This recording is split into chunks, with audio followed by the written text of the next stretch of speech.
menyambung kembali. Fayarahuma jami'an.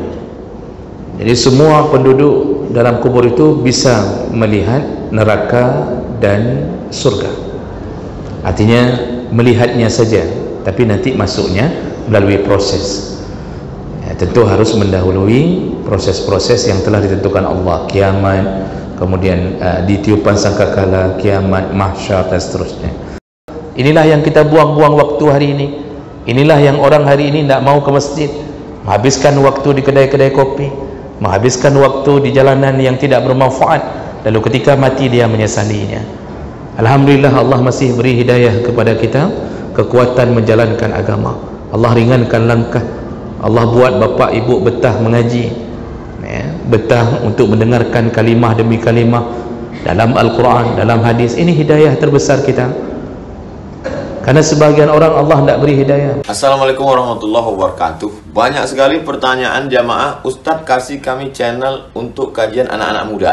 Di antara anak muda berasal dari Aceh, luar biasa. Channelnya Maulizul Akbar Nat. Tonton, subscribe, like, share, komen. Assalamualaikum warahmatullahi wabarakatuh.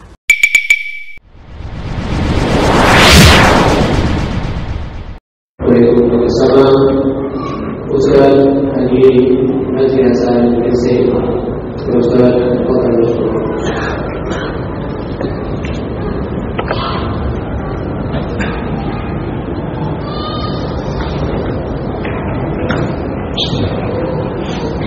Assalamualaikum warahmatullahi wabarakatuh. Alhamdulillahi rabbil alamin, wa bi ni'matihi tatimmu as-salihat. Asyhadu an la ilaha illallah wahdahu la syarika lah, wa asyhadu anna Muhammadan 'abduhu wa rasuluhu al-karim. Allahumma shalli wa sallim ala nabiyyina Muhammadin wa ala alihi wa ashabihi ajma'in, amma ba'd. Rabbi shrah li sadri wa yassir li amri wahlul 'uqdatam min lisani yafqahu qawli. Segala puji bagi Allah, kemudian salawat dan salam pada Rasulullah, pada keluarga dan seluruh sahabat-sahabatnya yang Allah muliakan. Jamaah maghrib dan isya, bapak-bapak dan ibu-ibu yang berhadir karena Allah, maka Allah yang membalas dengan pahala yang berlimpah insyaAllah. Bapak ibu yang Allah muliakan, kita masih membahas tentang kemuliaan orang-orang yang mati syahid di jalan Allah Subhanahu wa ta'ala. Di pertemuan kita yang sebelumnya, kita sudah membahas bahwa Allah memuliakan orang yang mati syahid dengan tidak membusukkan jenazahnya, dan itu sama seperti memperlakukan jenazah para nabi dan rasul. Begitu yang Allah perintahkan kepada seluruh makhluk yang bertugas mengurai tubuh jenazah untuk melakukan pembusukan, tapi Allah larang mereka untuk membusukkan jenazah orang-orang yang mati syahid. Dan itu telah kita bacakan dalil-dalil, di antaranya ayat dari Jabir bin Abdullah yang meninggal di perang Uhud, kemudian digali kembali oleh Jabir untuk memindahkan tubuh ayahnya karena dimasukkan sebelumnya satu liang dengan orang lain. Dia ingin memisahkannya, dan ternyata dia dapatkan ayahnya masih seperti hari pertama dikuburkan, padahal sudah terpisah selama 6 bulan lamanya. Dan juga berlaku pada Umar bin Khattab yang setelah bertahun-tahun pernah nampak kakinya karena runtuhnya bangunan di sekitaran pemakaman Nabi, dan ternyata kaki Umar bin Khattab nampak utuh seperti biasa. Itu kemuliaan yang Allah beri. Kita lanjutkan berikutnya fadilah yang ke-9 dari orang yang mati syahid, yaitu mereka dijamin terbebas dari rasa takut dengan azab kubur dan rasa takut dari huru-hara kiamat. Dan ini adalah bahagian yang paling disukai oleh orang-orang yang pernah mengorbankan jiwanya di jalan Allah Subhanahu wa taala. Karena azab adalah satu ancaman yang Allah selalu mengulang-ulang di dalam Al-Quran. Salah satu azab sebelum mendapatkan azab kiamat adalah azab kubur. Dan azab kubur ini adalah hak, dia benar adanya. Makanya Rasulullah memohon perlindungan setiap waktu salat sebelum salam. Salah satu yang dimohonkan oleh Rasulullah adalah Allahumma inni a'udzubika min azabil qabri. Ya Allah, aku berlindung kepadamu dari azab kubur. Allah pun mengatakan di dalam Al-Quran bahwa azab itu ada dua model, yaitu minal azabil adna dunal azabil akbar. Nanti ada yang azab yang rendah sebelum datangnya azab yang besar. Nah, para ulama ahli tafsir mengatakan sebahagiannya yang dimaksud oleh Allah azabul adna adalah azab kubur, dan azab yang lebih besar adalah azab di neraka Allah. Bapak Ibu yang Allah muliakan, semua akan mendapatkan azab setelah didahului oleh fitnah. Jadi kalau disebut fitnah kubur, itu maksudnya adalah ujian yang dilakukan ketika awal masuk ke alam barzakh. Kalau lewat daripada fitnatul kubur, maka selamatlah dia dari azab kubur. Kalau dia tidak bisa melewati fitnatul kubur, maka bersambung dengan azab kubur. Dan ini berdasarkan hadis Nabi SAW. Hadis dari Anas bin Malik radhiyallahu anhu, hadis riwayat Bukhari dengan derajat yang sahih. Anin Nabi SAW, Anas meriwayatkan dari Nabi SAW, qala, Rasulullah berkata, al-'abdu iza wudi'a fi qabrihi wa tawalla wa zahaba ashabuhu hatta innahu la yasma' qar'u ni'alihim. Ketika seseorang telah diletakkan di dalam liang kuburnya, lalu kemudian berlalulah orang-orang yang mengiringi jenazah itu. Jadi sampai jenazah mendengarkan tapak sandal mereka. Nah, ini malam pertama kita, hari pertama kita di alam kubur, kita mulai ditinggalkan oleh orang-orang yang di dunia kita cintai dan mencintai kita. Karena kata Rasulullah SAW bahwa mayat itu diikuti oleh 3 perkara. Yattabi'ul mayyit salasah. Ada 3 perkara yang mengikuti proses pengiringan jenazah. Yang pertama adalah ahluhu, keluarganya. Jadi semua keluarga ikut. Artinya keluarga, anaknya, sanak saudaranya. Lalu yang ikut wa maluhu, hartanya. Apa yang dipakai oleh anaknya, itu hartanya. Bahkan dia mungkin diantar dengan mobilnya, itu hartanya. Anaknya pakai motor, itu hartanya. Jadi harta keluarga ikut mengiringi jenazah. Dan yang ketiga kata Rasulullah, wa amaluhu, dan amalnya. Fayarji'u isnan, yang 2 pulang kembali. Wa yabqa wahid, yang tinggal hanya 1. Siapa yang pulang kembali? Keluarganya dan hartanya. Mereka kembali. Tidak ada istri yang mau menemani suami tidur di atas kuburan. Tidak ada anak yang ingin menghabiskan malam bersama ayahnya di kuburan. Tidak ada. Walaupun dulu cinta kita kepada mereka tidak tergadaikan oleh apapun, ternyata cinta itu terputus setelah kita dikuburkan. Kesetiaan tidak bisa diungkapkan dengan keberadaan fisik mereka. Satu-satunya yang tertinggal, yang paling setia hanya amaluhu, amalnya. Itulah kita. Maka janganlah kita terlalu mendalam mempersiapkan kehidupan dunia yang kita tahu bahwa kita tidak akan bersamanya selamanya.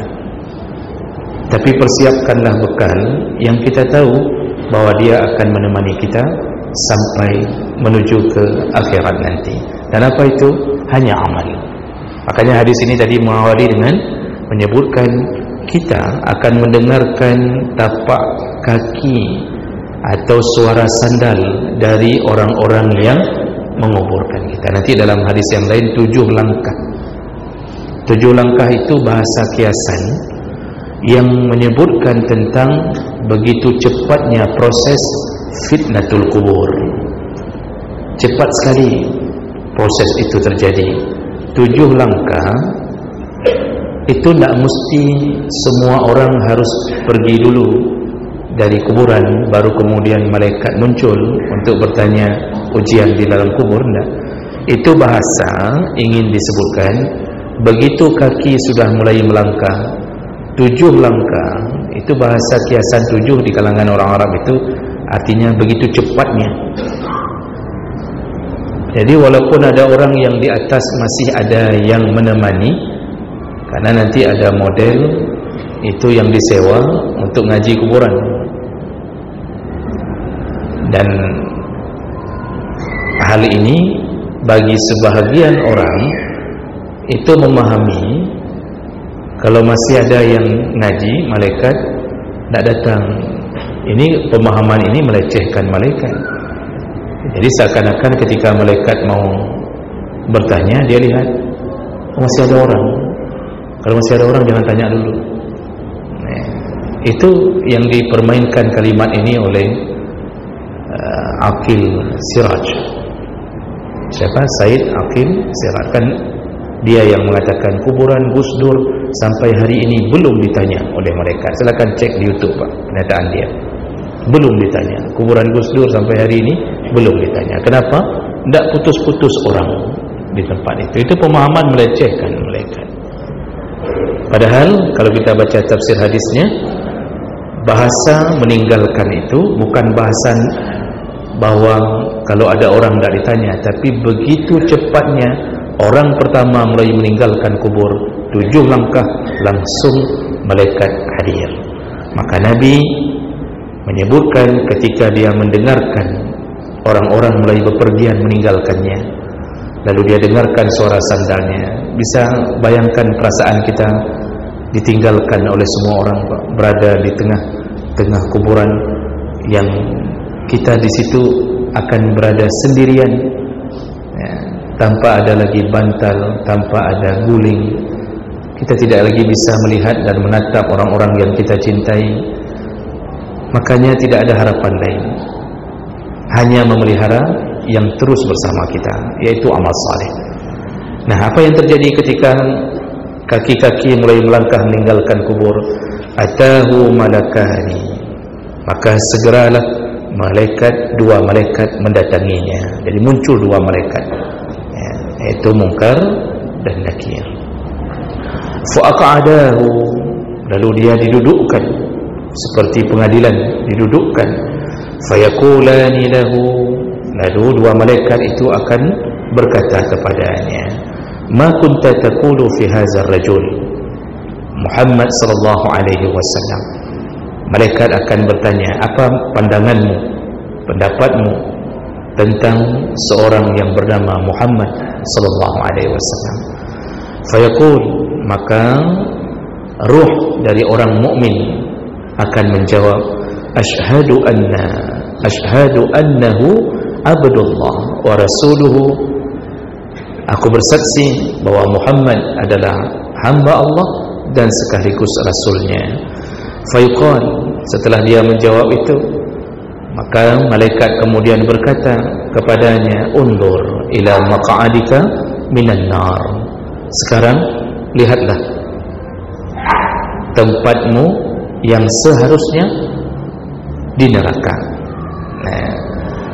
Abdalakallahu bihi maq'adan minal jannah, tapi karena engkau telah menjadi mukmin, maka Allah ganti tempat itu menjadi surga. Jadi prosesnya malaikat ingin memberitahu dulu, untung engkau beriman. Kalau engkau tidak mengimani Allah dan Rasulmu Muhammad Rasulmu, maka itulah tempatmu. Jadi dinampakkannya, disuruh lihat, karena nanti barzakh itu artinya dinding. Jadi bisa dibuka dinding itu dengan izin Allah. Jadi diperlihatkan kita di malam pertama di kuburan, diperlihatkan itu neraka. Seandainya engkau tidak beriman dan tidak bisa jawab pertanyaan ini, engkau di sana. Tapi karena engkau bisa menjawab, engkau tahu ya, siapa Tuhanmu. Nanti dalam hadis lain ada 3 pertanyaan, Pak. Ma rabbuka, siapa Tuhanmu, wa ma dinuka, wa ma nabiyuka. 3 pertanyaan. Siapa Tuhanmu, apa agamamu, siapa nabimu. 3 pertanyaan lolos ya, langsung diberikan kebahagiaan. Di sini dalam hadis ini ditanya tentang Rasulullah, dijawab, maka dia mendapatkan kabar gembira, tempatnya di neraka berganti dengan surga Allah. Lalu kemudian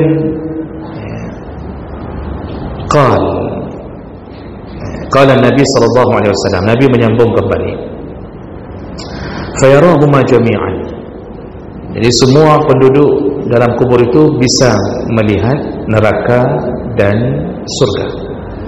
Artinya melihatnya saja, tapi nanti masuknya melalui proses ya, tentu harus mendahului proses-proses yang telah ditentukan Allah, kiamat, kemudian ditiupan sangkakala, kiamat, mahsyar dan seterusnya.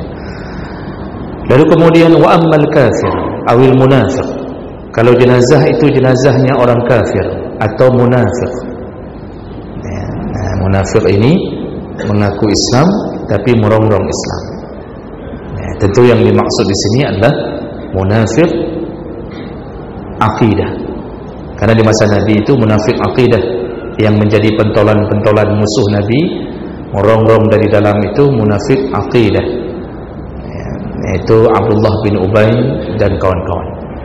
Nah, apa yang terjadi pada orang kafir dan munafik ketika ditanya tentang pertanyaan itu? Fayaqul, mereka berkata, la adri, jadi dia berkata, aku tidak tahu. Kuntu aqulu ma yaqulun nas, dulu aku hanya menyebut-nyebut nama Muhammad seperti disebut-sebut oleh orang. Aku tidak tahu dia, aku tidak mengenalnya. Fayaqul la daraita wa la taraita, lalu malaikat berkata, kamu tidak mau tahu dan kamu tidak mau membaca. Kamu tidak mau menggali, tidak mau tahu dan tidak mau membaca siapa Muhammad.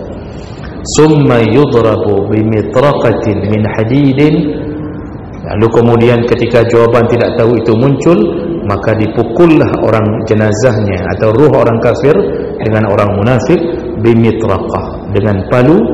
Jadi palunya min hadid, palu yang terbuat dari besi ya. Kalau bahasa kita apa, palu godang, palu besar. Jadi jangan bayangkan palu kecil. Kita kena palu kecil aja, kena palu kecil aja, kita ketok paku, pas kita pegang paku kena jari kita sendiri, itu saja apa, keluar semua kalimat indah dalam bahasa Aceh.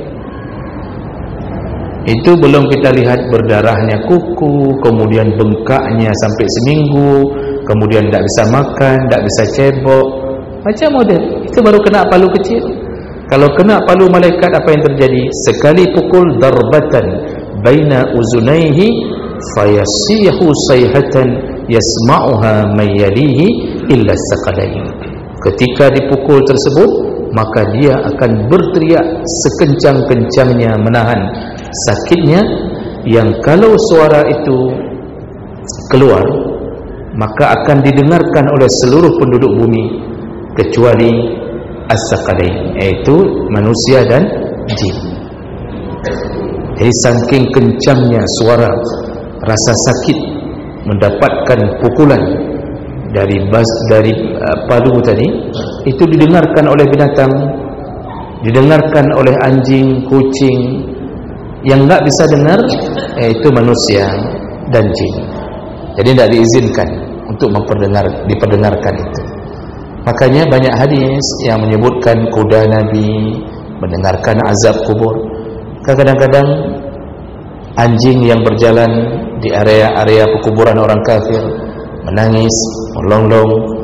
Kemudian kucing atau semua binatang itu mereka mendengarkan itu. Ya.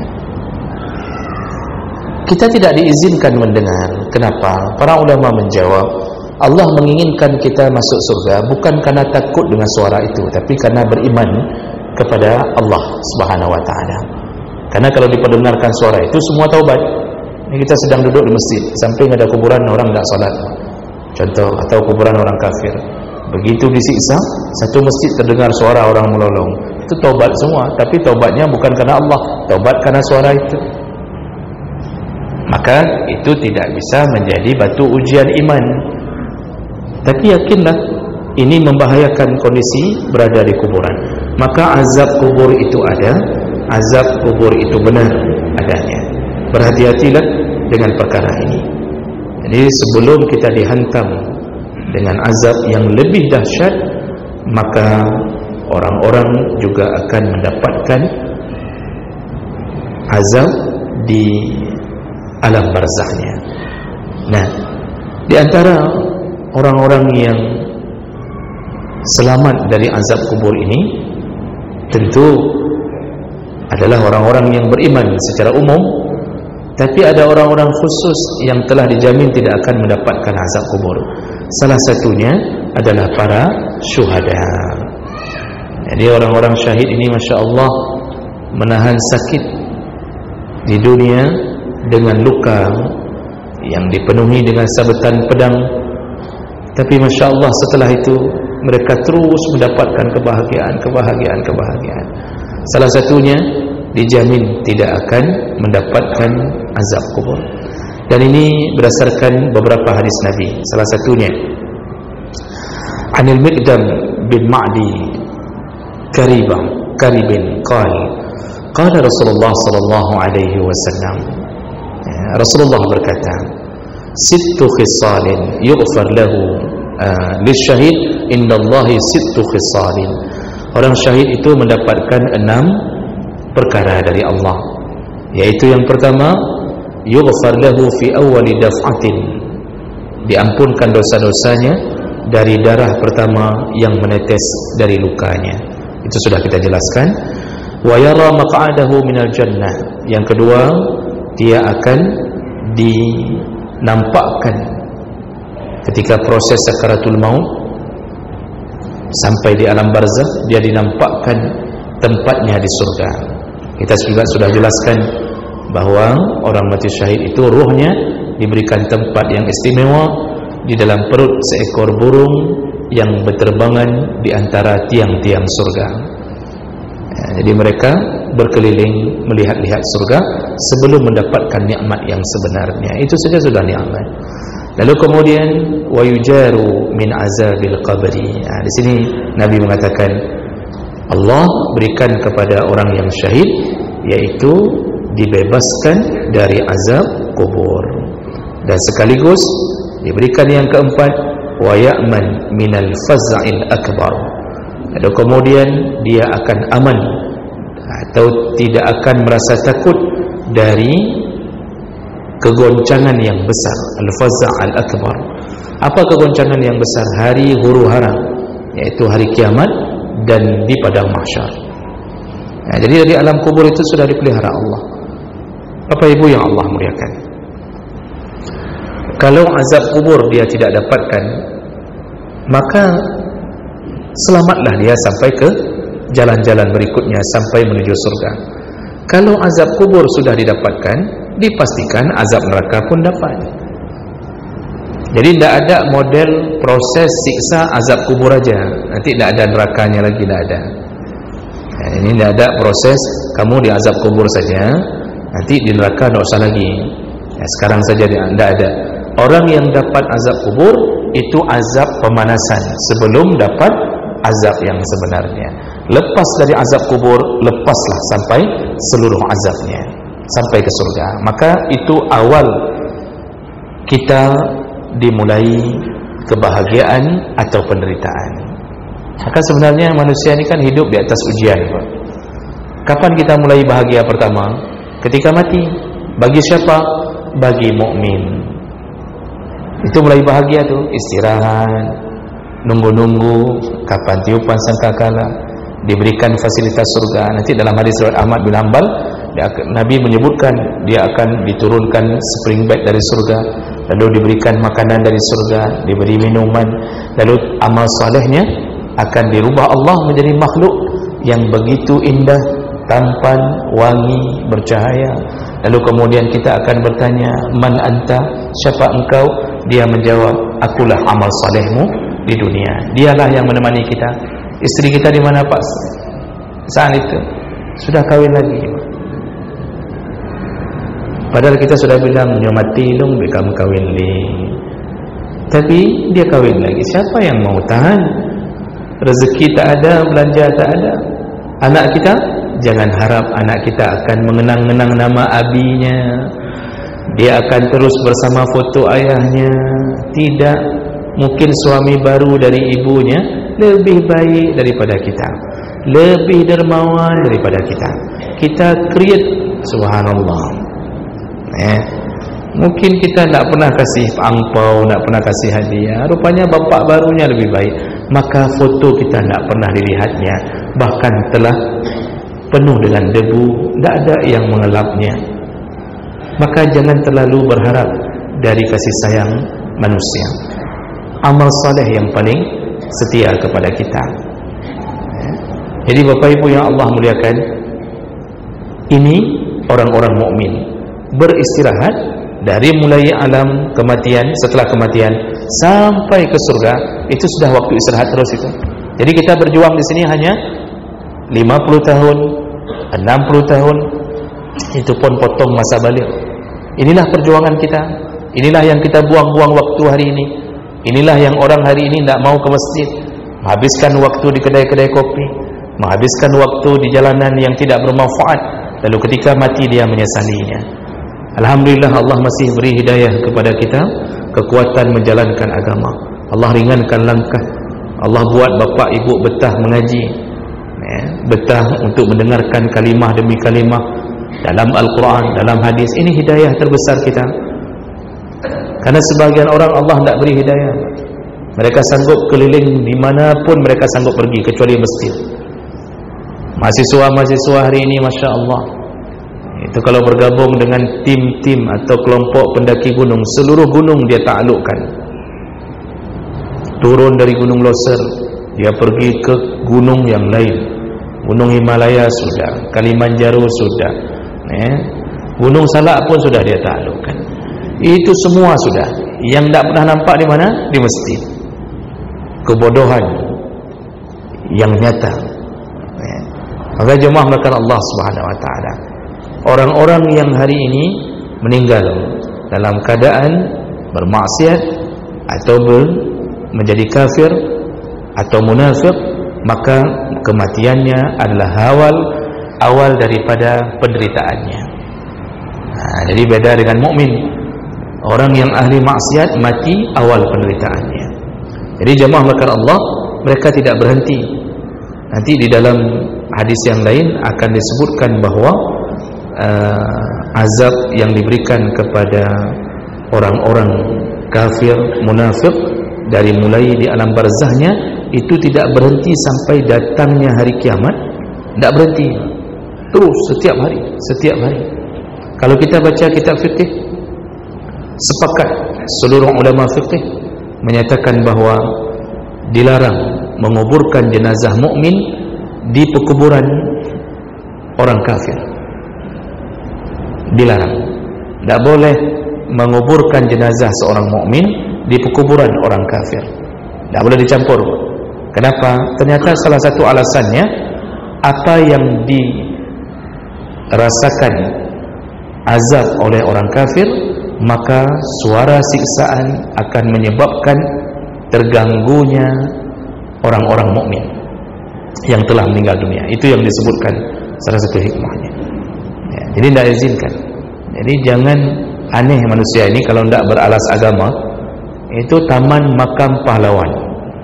Di situ ada Nasrani, ada orang-orang berbagai macam agama. Di situ juga orang yang dianggap pahlawan Islam, mukmin ditanam di situ juga. Nah, padahal dalam agama itu larang. Jadi pekuburan mukmin, pekuburan mukmin, pekuburan kafir, pekuburan kafir. Tidak boleh dicampur. Tidak boleh. Ya.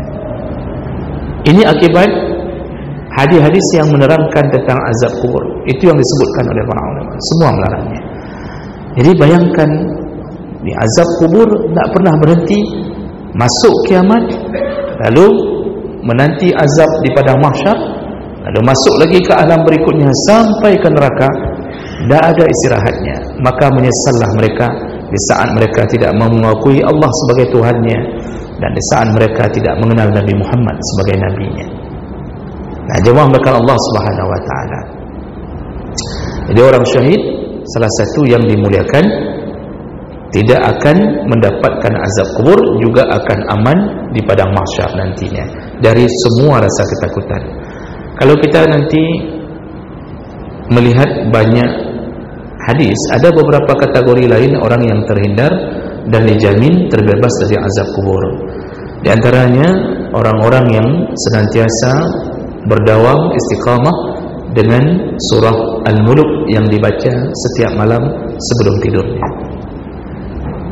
Surah Al-Mulk baca setiap malam sebelum tidur, maka dibebaskan dari azab kubur. Kemudian ada hadis yang menyebutkan orang yang meninggal di malam atau hari Jumat. Namun hadis ini diperselisihkan, sebahagian mengatakan dhaif, sebahagian mengatakan hasan. Wallahu a'lam. Tapi yang pasti, tentu itu hak Allah untuk memuliakan orang-orang yang meninggal di hari Jumat. Tapi kalau dia dalam keadaan beriman. Tapi kalau seandainya meninggal sengaja bunuh diri di hari Jumat, saya tidak yakin dibebaskan. Kapan membunuh diri rencananya? Rencana tunggu hari Jumat. Ini saya tidak yakin itu dibebaskan Allah.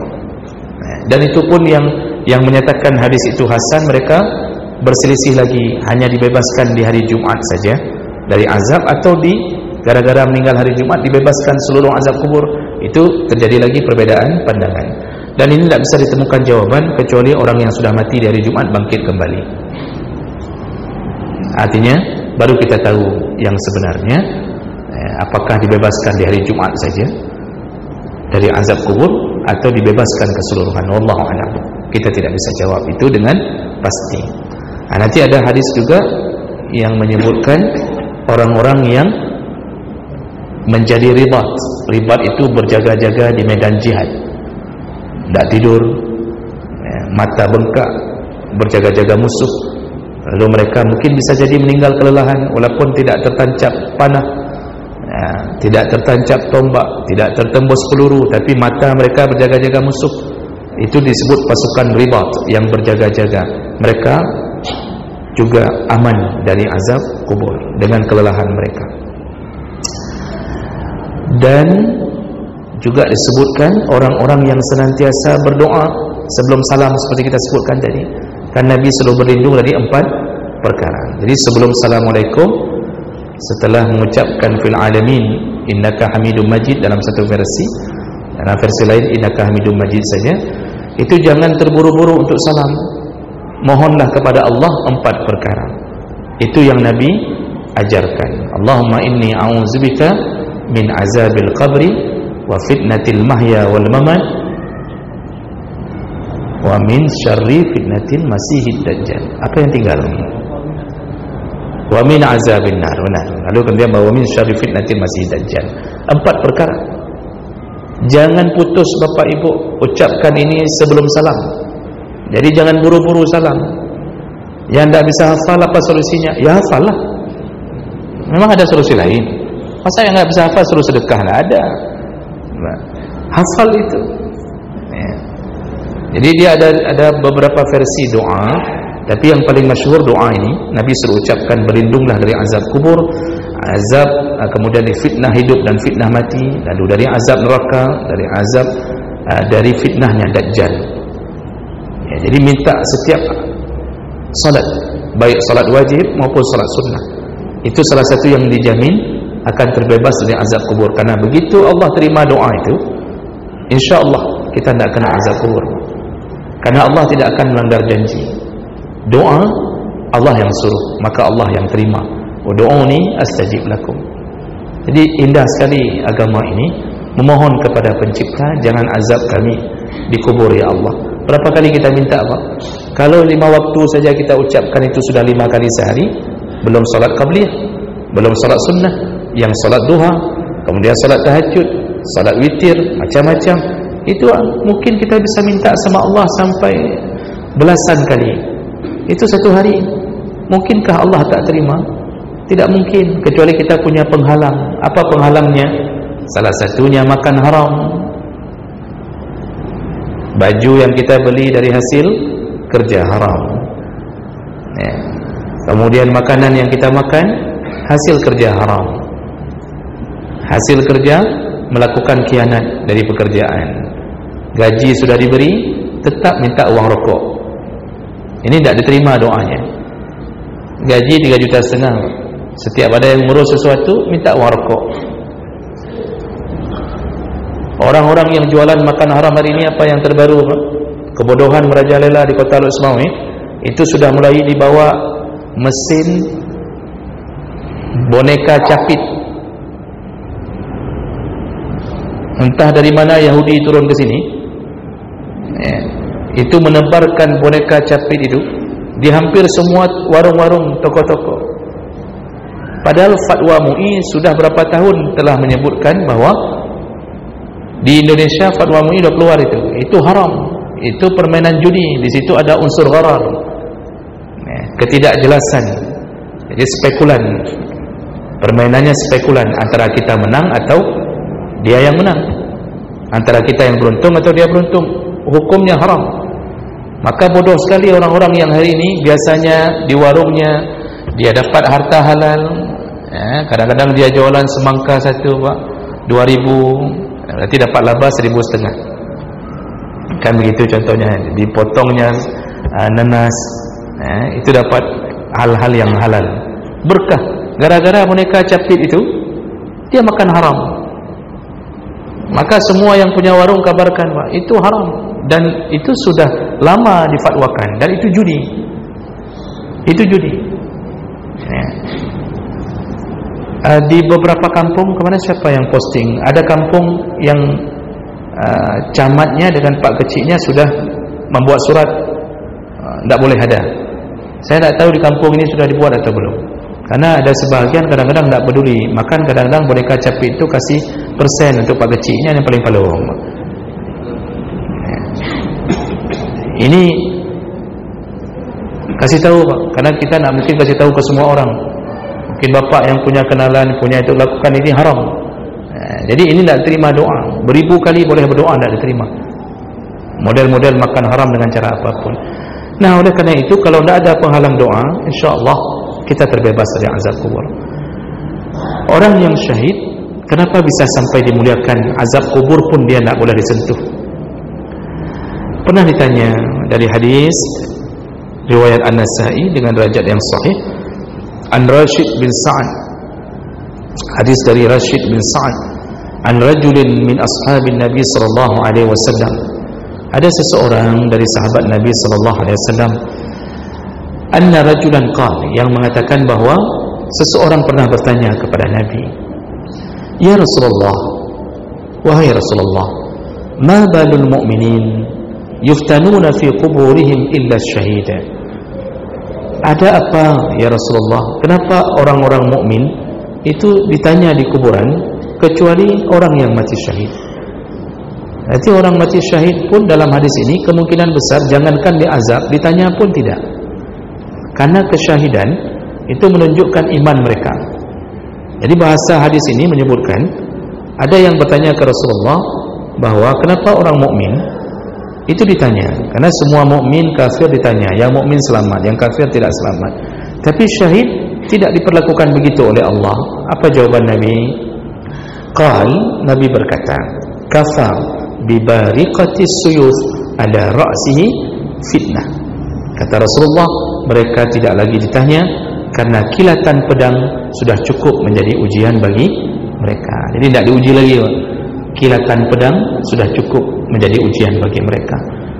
Bertempur di medan perang itu perlu mental, perlu kekuatan hati. Resikonya anak mati, atau kita meninggalkan anak, atau anak meninggalkan kita. Hilang harapan hidup untuk berbahagia, kita tinggalkan rumah. Kita perlu iman yang kuat, mendapatkan serangan, disiksa. Itulah ujian dari Allah. Ternyata ujian itu sudah cukup untuk menjadi pengganti dari fitnah kubur dan azab kubur. Berbahagialah orang-orang yang diberi kesyahidan oleh Allah Subhanahu wa ta'ala. Mudah-mudahan ini bisa meningkatkan semangat kita, dan mudah-mudahan Allah pun memberikan kesempatan syahid bagi kita insyaallah. Subhanakallahumma wa bihamdik, asyhadu an la ilaha illa anta, astaghfiruka wa atubu ilaik. Wassalamualaikum warahmatullahi wabarakatuh.